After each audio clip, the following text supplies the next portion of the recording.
Selamat sore, kita berjumpa di iNewsroom, ruang memperdalam informasi yang aktual dan komprehensif bersama dengan saya Reinhard Sirait. 6 pekerja jasa marga luka berat saat kendaraan pick-up yang ditumpanginya tertabrak truk di ruas tol Jor Cakung, Jakarta Timur. Kecelakaan diduga terjadi karena truk pecah ban hingga tidak bisa menguasai laju kendaraannya.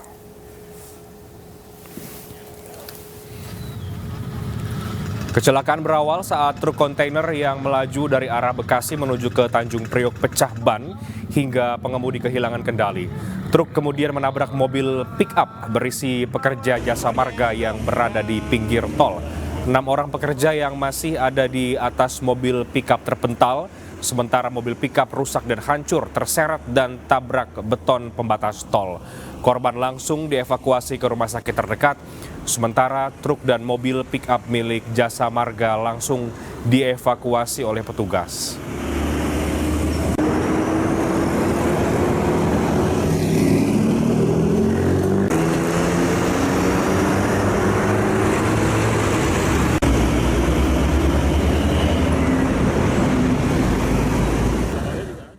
Setelah menjadi tersangka, Komisi Pemberantasan Korupsi hari ini menahan Rafael Aluntri Sambodo. Rafael ditahan selama 20 hari ke depan dan berikut keterangan Ketua KPK Firly Bahuri. Kita menemukan tersangka dan sore hari ini kami sampaikan dan umumkan tersangkanya sebagai berikut. Saudara RAT, Pegawai Negeri Sipil pada Direktorat Jenderal Pajak, Kementerian Keuangan Republik Indonesia, dan selaku penyidik pegawai negeri sipil sejak tahun 2005. Untuk kepentingan penyidikan, tersangka RAT dilakukan penahanan selama 20 hari pertama, terhitung mulai tanggal 3 April 2023 sampai dengan 22 April 2023, yang penahanan dilakukan di Rumah Tahanan Negara KPK pada Gedung Merah Putih. Adapun konstruksi perkara sebagai berikut. RAT resmi diangkat sebagai penyidik pegawai negeri sipil PNS dari tahun 2005. Di antaranya memiliki kewenangan antara lain melakukan penelitian dan pemeriksaan atas temuan perpajakan dari wajib pajak yang tidak sesuai dengan ketentuan. Di tahun 2011, RAT diangkat dalam jabatan selaku Kepala Bidang Pemeriksaan, Penyidikan, dan Penagihan Pajak pada kantor wilayah Direktorat Jenderal Pajak Jawa Timur 1. Dengan jabatannya tersebut, diduga RAT menerima gratifikasi dari beberapa wajib pajak atas pengkondisian berbagai temuan pemeriksaan di bidang perpajakannya. Selain itu, RAT diduga memiliki beberapa usaha, yang satu diantaranya PT AME yang Ya, kami akan elaborasikan lebih jauh terkait dengan penahanan Rafael Aluntri Sambodo yang tadi sudah disampaikan oleh Ketua KPK bersama dengan Ketua DPP Partai Perindo Bidang Hukum dan HAM, Mas Tama S. Langkun. Selamat sore, Mas Tama. Sore, Renhat. Baik, Mas Tama, langsung saja tadi sudah kita dengarkan keterangan pers dari Ketua KPK Pak Firly Bahuri soal penahanan Rafael Aluntri Sambodo. Dugaan konstruksi kasusnya adalah ini soal penerimaan ataupun soal gratifikasi. Apa yang Anda cermati dari gratifikasi yang kemudian dialamatkan kepada RAT? Ya, tentu saja terkait dengan gratifikasi ini kan kalau keterangan resmi dari KPK mengatakan ada pasal 12B besar. Itu artinya konstruksi yang akan coba dilihat adalah siapa penerima gratifikasinya, mana gratifikasinya. Nah, ini semua hal sudah dijelaskan juga, ada uang miliaran rupiah yang kemudian disita, kemudian juga ada alat bukti yang tadi dipamerkan begitu ya di depan tersangka oleh Bapak Pimpinan KPK. Nah, dalam perkara ini menurut saya juga menariknya adalah bagaimana kemudian dari LHKPN ternyata KPK bisa mengembangkan dan melakukan pendalaman lebih dalam yang kemudian dia berubah menjadi dugaan tindak pidana korupsi. Yang saya rasa ini menjadi salah satu hal yang baru begitu ya. Perkaranya ramai di ruang publik, kemudian KPK mendalami informasi-informasi PPATK, lakukan pemeriksaan dan kemudian dia berubah menjadi pidana korupsi. Ini hal-hal yang kemudian baru dan saya rasa ke depan bisa menjadi role model begitu ya. Mengingat ada banyak sekali informasi-informasi yang PPATK sampaikan kepada penegak hukum termasuk KPK. Jadi saya melihat perkara ini adalah sesuatu yang berkembang begitu ya dari konteks penanganan perkara, dan kita berharap ini bisa diteruskan oleh KPK dan kemudian ditelusuri sampai sedalam-dalamnya. Baik, Mas Gitu ya, Tama, ya menarik karena kemudian yang dikenakan adalah soal gratifikasi. Sementara banyak pertanyaan, mengapa kemudian tidak suap, mengapa kemudian tidak TPPU. Nah, Anda melihat apakah sudah tepat memang gratifikasi yang ditujukan ke Rafael ini? Yang pertama, KPK tentu dia akan mengambil pasal sesuai dengan alat bukti yang dia punya dan sesuai dengan kronologi yang dia miliki. Itu artinya saat ini memang yang paling tepat adalah hal tersebut begitu ya. Karena sudah ada bukti penerimaannya dan kemudian kan juga tidak bisa kemudian KPK serta-merta dia menggeser menjadi pasal suap ketika kemudian belum ditelusuri siapa pemberinya, kemudian motifnya dan lain-lain. Dan kita juga harus pahami bahwa gratifikasi itu sebetulnya ada yang boleh, ada yang enggak. Ya. Nah, yang enggak boleh adalah dia yang menjadi suap. Misalnya ada penerimaan gratifikasi dalam hal misalnya merchandise pernikahan, ya itu kan juga nggak boleh sebetulnya. Itu gratifikasi namanya, tapi itu boleh. Nah yang nggak boleh adalah suap. Nah tentu ini adalah suap yang mungkin boleh dibilang suap yang terselubung. Tapi intinya adalah dia akan mengarah ke perkara suap. Jadi tidak menutup kemungkinan kemudian perkara ini berkembang menjadi suap ketika kemudian KPK sudah mendalami informasi-informasi dan pihak-pihak yang kemudian diduga tadi memberikan sejumlah uang dalam berbagai macam bentuk.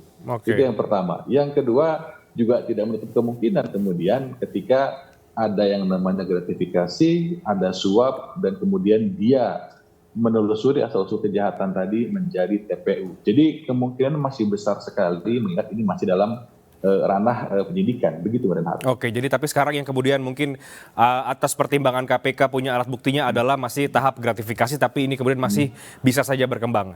Mas Tama agak mundur ke belakang. Kalau kita melihat narasi pembelaan dari Rafael adalah ia ini seperti dicari-cari kesalahannya, karena sebetulnya awal mula ia terpublikasi bukan dari kasusnya, tapi kasus seorang anaknya, begitu ya.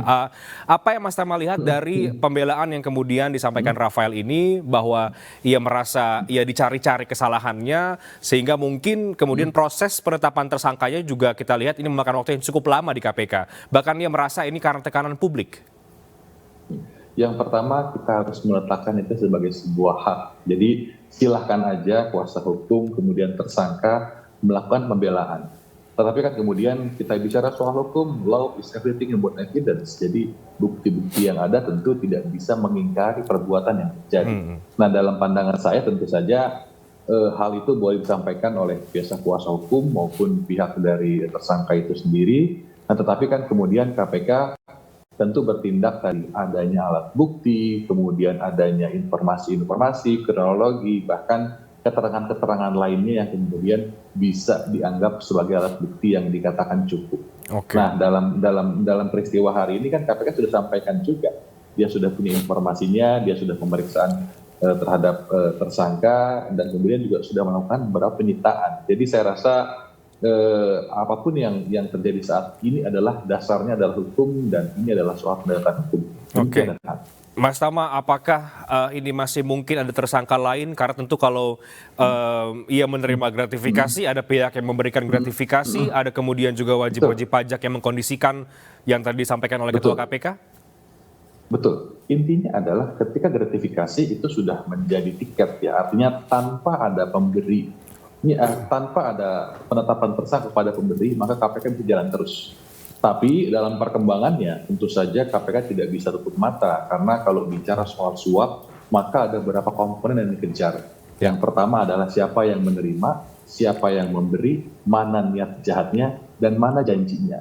Janji ini bisa barang, bisa uang, bisa macam-macam. Artinya dalam konteks gratifikasi hal ini pun juga akan menjadi variabel-variabel yang didalami karena akan janggal rasanya ketika ada pemberian kemudian dianggap sebagai sebuah gratifikasi yang kemudian ada meeting of mind, ada pertemuan di kepala antara pemberi dan penerima yang ternyata itu untuk memudahkan sesuatu, membuat seorang yang punya kewenangan bertindak atau tidak bertindak. Nah, misalnya KPK tadi sampaikan ya, seingat saya tadi Pak Firly juga berulang-ulang kali menyebut bahwa kita tidak bisa melihat Bapak RAT ini, tersangka ini hanya sebagai seorang pegawai pajak atau pejabat pajak, dia juga punya kewenangan lain yang ternyata dia pun juga seorang PNS.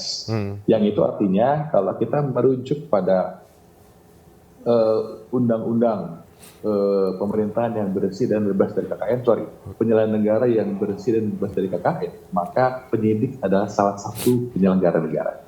Yang itu artinya ketika ada penerimaan kepada dia punya kewajiban tidak hanya lapor kekayaannya, tetapi juga melaporkan gratifikasi. Jadi ini merupakan salah satu konsekuensi hukum yang kemudian memang muncul ke ruang publik begitu. Jadi kalau kemudian ada yang mengatakan ini dibuat-buat, dicari-cari, saya rasa kalau sumber penanganan perkara bisa dari mana aja. Bisa dari perkara yang lainnya, bisa dari pengakuan-pengakuan korban, dan termasuk ya tadi pengembangan perkara yang memang tadi unsurnya adalah penganiayaan berat yang kemudian ada pihak-pihak lain yang juga itu ditelusuri. Kira-kira begitu, Rehat. Oke, Mas Tama, artinya menurut Anda KPK perlu mendalami lagi soal keterlibatan pihak lain, termasuk juga kan sempat kita dengar ada geng dan lain sebagainya, Rafael ini tidak sendiri begitu. Sejauh mana menurut Anda KPK ini perlu mendalami kasus penerimaan gratifikasi seperti ini yang ujung-ujungnya kemudian mencoreng instansi saat ini Kementerian Keuangan? Ya, saya rasa ini juga salah satu hal yang kurang baik menurut saya begitu ya. Ketika perkara ini kemudian terungkap, tentu kementerian pun juga terdampak. Tetapi melalui perkara ini pula sebetulnya kementerian pun juga bisa ikut mendukung penanganan perkaranya, yang kemudian itu akan menyelamatkan pegawai-pegawai lain, pejabat-pejabat lain, atau penyidik-penyidik PPNS lain yang memang dia bersih begitu. Jadi nggak kemudian menjadi stigma bahwa pajak itu seperti ini ya, saya rasa enggak. Jadi ini menjadi momentum bagi kementerian untuk membenahi di internal juga. Dan kemudian juga saya rasa sebagai seorang tersangka juga punya hak gitu ya. Hak untuk mendapatkan pembelaan, termasuk juga menyampaikan informasi-informasi lainnya ya. Sebagaimana dalam perkara-perkara yang sudah mulai dikenal publik, ada istilah yang namanya JC misalnya, Justice Collaborator. Jadi saya rasa ketika perkara ini berkembang, ada pihak-pihak lain yang juga dianggap menerima, bahkan bekerja sama, saya rasa tidak ada salahnya kemudian bagi tersangka juga untuk menyampaikan informasi tersebut. Atau ya memang ini juga menjadi tanggung jawabnya KPK begitu, karena kalau kemudian hanya habis energinya untuk mendalami satu transaksi begitu, saya rasa sayang sekali begitu ya. Jadi saya rasa ini juga jadi momentum bagi KPK begitu untuk mendalami informasi-informasi yang berkembang selama ini, termasuk misalnya ada ratusan triliun begitu yang kemudian dianggap transaksi yang mencurigakan. Baik, kita akan tunggu nanti bagaimana KPK mendalami kasus ini berangkat dari gratifikasi yang dilakukan oleh Rafael Alun Trisambodo ini. Terima kasih banyak Mas Tama untuk perspektifnya di Ayo Newsroom sore hari ini. Selamat sore Mas. Selamat sore. Ya, KPK telah resmi tetapkan Rafael Alun Trisambodo sebagai tersangka kasus dugaan korupsi dan gratifikasi. Rafael diduga terima gratifikasi dari para wajib pajak melalui perusahaan konsultan perpajakan.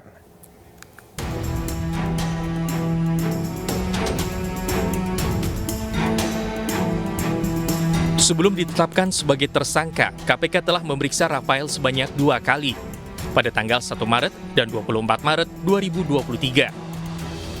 Hasilnya Komisi Pemberantasan Korupsi pun menetapkan Rafael Alun Trisambodo sebagai tersangka kasus dugaan korupsi dan gratifikasi pada 27 Maret 2023. Di hari yang sama, KPK juga menggeledah rumah Rafael Alun yang berada di Bilangan, Jakarta Selatan. KPK menemukan tindak pidana dan 2 alat bukti yang cukup sehingga penetapan tersangka Rafael tak terelakkan. Rafael Alun diduga menerima gratifikasi dalam kapasitasnya sebagai pemeriksa pajak pada DJP Kemenko dalam kurun waktu 2011 hingga 2023. Temukan setidaknya 2 alat bukti dalam dugaan korupsi. Jadi ada peristiwa pidana korupsinya telah kami temukan. Terkait dengan dugaan korupsi penerimaan sesuatu oleh pemeriksa pajak ya, pada Direktorat Jenderal Pajak Kementerian Keuangan tahun 2011 sampai dengan 2023. Pusat Pelaporan dan Analisis Transaksi Keuangan PPATK menemukan indikasi pencucian uang yang diduga dilakukan oleh Rafael. PPATK juga memblokir lebih dari 40 rekening Rafael dan keluarganya dengan nilai mutasi selama 2019 hingga 2023 mencapai 500 miliar rupiah. Sepak terjang Rafael terungkap akibat ulah anaknya, Mario Dandi Satrio. Mario ditangkap setelah menganiaya anak pengurus GP Ansor hingga masuk ruang ICU. Video penganiayaan tersebut viral di media sosial. Rafael yang saat itu menjabat sebagai pejabat Direktorat Jenderal Pajak Kementerian Keuangan langsung menyampaikan permintaan maaf kepada Kementerian Keuangan. Publik pun riuh lantaran harta kekayaan yang dimiliki Rafael dan keluarga dinilai tidak wajar. Pasalnya, lewat sejumlah unggahan di media sosial, Mario kerap memamerkan kemewahan. Menteri Keuangan Sri Mulyani mencopot jabatan Rafael Alun Trisambodo sebagai Kepala Bagian Kantor Wilayah DJP Jakarta Selatan II. Dia juga meminta penyelidikan atas pelanggaran disiplin ayah Mario Dandi, Rafael Alun Trisambodo. Kasus Rafael ini juga membuka tabir tindak pidana pencucian uang yang ternyata marak terjadi di sejumlah kementerian. Nilai TPPU diduga mencapai 349 triliun rupiah. Tim Liputan iNews melaporkan. Menanggapi kasus korupsi yang kian marak terjadi, kantor staf Presiden gelar rapat koordinasi strategi nasional pencegahan korupsi. Rapat dihadiri oleh perwakilan KPK, Kemendagri, serta seluruh inspektur jenderal, inspektur utama, serta inspektur kementerian dan juga lembaga. Rapat tersebut berlangsung secara tertutup di Gedung Krida Bakti Senin pagi. Usai rapat, Kepala Staf Kepresidenan Muldoko menegaskan pentingnya aparat pengawas internal pemerintah untuk lebih berani dalam melakukan pengawasan dan menegakkan aturan di jajaran birokrasi. Sikap tegas itu menurut Muldoko bukan hanya terkait kasus korupsi yang terjadi belakangan ini, tapi juga karena turunnya indeks persepsi korupsi Indonesia ke level yang sama seperti tahun 2014. Tadi kita menyelenggarakan rapat bersama mengundang seluruh jajaran Stranas PK dan para inspektorat di kementerian lembaga. Ini sebuah quick response karena pada tanggal 20 Maret yang lalu para menteri telah menandatangani komitmen bersama tentang Stranas PK ini. Kita berharap bahwa tidak cukup berhenti sampai di menteri, tetapi para APIP ini bekerja untuk melanjutkan komitmen itu sampai dengan ke bawah. Sehingga apa yang diharapkan dalam Stranas PK itu mulai dari atas sampai dengan ke bawah mengalir dengan baik dan tahu harus bagaimana. 5 pimpinan partai politik Minggu malam menggelar silaturahmi Ramadan meski belum menyimpulkan arah koalisi.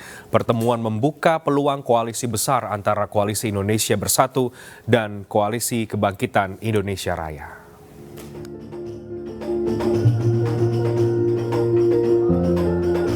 Silaturahmi Ramadan Presiden Joko Widodo dengan partai koalisi pemerintah digelar di DPP PAN Parung Buncit Jakarta Selatan Minggu siang kemarin. Ketua Umum Partai Politik Koalisi Pemerintah, yaitu Gerindra, PKB, Golkar, PAN, dan P3 hadir dalam acara tersebut. Sedangkan Ketua Umum PD Perjuangan atau yang mewakili tidak hadir. Begitu juga dengan Nasdem yang tidak diundang dalam acara itu. Silaturahmi Presiden Joko Widodo dan pimpinan parpol ini diakui sebagai langkah awal komunikasi antar partai politik dan disinyalir menjadi ajang penggabungan Koalisi Indonesia Bersatu dan Koalisi Indonesia Raya. Hadirin yang berbahagia. Hal-hal yang berkaitan dengan komitmen kebangsaan dan juga keberlanjutan pembangunan ke depan. Arahnya ke sana. Ya. Pak Jokowi, apakah artinya ini menggabungkan antara koalisi Gerindra PKB dengan KIB gitu? Apa? Apakah ini menggabungkan antara koalisi Gerindra PKB dengan koalisi? Nanti ditanyakan urusan itu ditanyakan pada ketua-ketua partai atau gabungan partai yang sudah ada, jangan ditanyakan kepada saya. Pertemuan kasus itu ada kapasitas koalisi besarnya itu. di pembicaraan tadi di atas pembicaraan soal koalisi besar itu juga masih. Yang berbicara itu ketua-ketua partai, saya bagian mendengarkan saja. Dalam beberapa waktu ke depan akan ada upaya menggabungkan dua koalisi ini, Pak, atau gimana tahapannya? Ya nanti kita lihat prosesnya, tapi yang penting komunikasi akan tambah intens. Pak Prabowo, apakah nama capres-cawapres sudah dibicarakan juga ini Pak Prabowo dengan Pak Erlangga? Kita belum bicara ke arah situ. Tapi kiri kanan ini kita belum bicara ke arah situ. Wacana koalisi besar nantinya akan menggabungkan dua koalisi, yaitu Koalisi Indonesia Bersatu yang terdiri dari Golkar, PAN, dan P3, serta Koalisi Kebangkitan Indonesia Raya yang terdiri dari Partai Gerindra dan PKB. Koalisi besar nantinya akan fokus pada komitmen kebangsaan dan menjamin kelangsungan pembangunan. Tim Liputan iNews melaporkan. Presiden Joko Widodo melantik politisi Golkar Dito Aryo Tejo sebagai Menteri Pemuda dan juga Olahraga yang baru menggantikan Zainuddin Amali. Kami hadirkan informasinya sesaat lagi.